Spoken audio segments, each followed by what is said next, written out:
Hello everyone.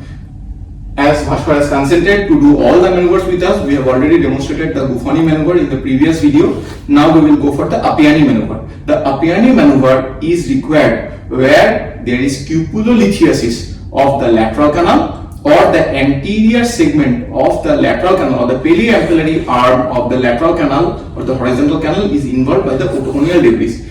As we can visualize in our mind, whenever the cupula or the anterior part of the lateral canal is involved, the debris has first to be brought into the non-ampullary part of the lateral canal so that it can fall into the utricle, because the cupula acts as a barrier or a membrane which prevents the movement of the debris across the cupula into the utricle. So to do this, the first step should be utricle occupying a superior position and dome of the lateral canal occupying a dependent position.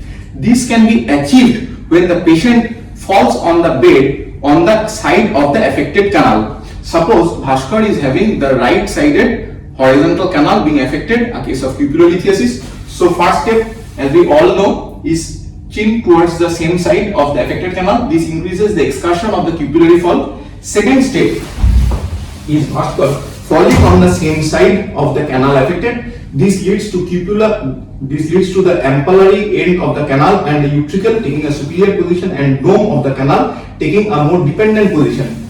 The head is turned up, nose up. This makes the canal more vertical with the dome having the most dependent position. First of all, you can put your legs down.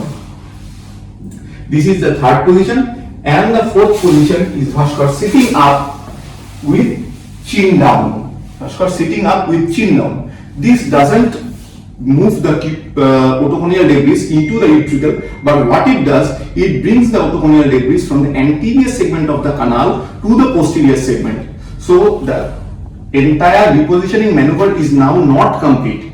This maneuver has to be continued with a Gufoni maneuver for complete repositioning of the otoconial debris. We will again perform the Appiani maneuver. So step 1 is for right canal affection, right anterior part of the canal affection or cupulolithiasis. Step 1 is rotation of the head to the same side.